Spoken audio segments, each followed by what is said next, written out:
राम जी ने विभीषण की बात सुनी, सुग्रीव ने कह दिया है तो भगवान स्वीकार करेंगे ही नहीं। राम जी बोले ठीक है, सभा को निरस्त किया जाए, अब निर्णय लेते हैं हम। और भगवान निकल करके बाहर गए। सुग्रीव बोला मेरी बात रखी जाएगी। भगवान जैसे ही बाहर निकले, बाहर जाकर के विभीषण को उठाया, हृदय से लगा लिया, उसका तिलक करके अपनी मंडली में रख लिया। सुग्रीव बोला ये क्या बात है, मैंने मना कर दिया, मैंने पूर्ण रूपेण असमर्थता व्यक्त की और इन्होंने सबके सामने कहा कि जो सुग्रीव कहेगा वो होगा। और जब मैंने मना कर दिया तो फिर जाकर के उसको गले क्यों लगाया? और जब गले लगाना ही था, इनके मन में था ही पहले से, तो मुझसे पूछा क्यों?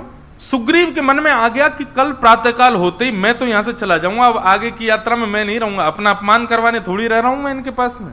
तब भगवान प्रसाद पा रहे थे, भगवान ने प्रसाद पाते पाते अपना सुनो सुग्रीव को बुलाना चाह रहा। सुग्रीव आए, सुग्रीव आकर के बैठे, जी भगवान आज्ञा करें।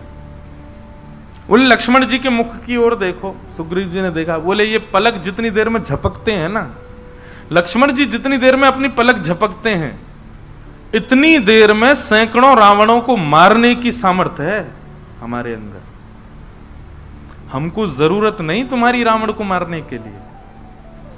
हम ना चाहे ना तो रावण जन्म ही नहीं ले सकता। पर ये पूरी लीला केवल और केवल अपने भक्तों की प्रसन्नता के लिए कर रहे हैं। इसलिए सुग्रीव ज्यादा अपने ऊपर मान मत करो कि तुम्हारी बात नहीं मानी या तुमसे क्यों पूछा गया। तुम्हारे मान को नष्ट करने के लिए तुमसे पूछा था हमने।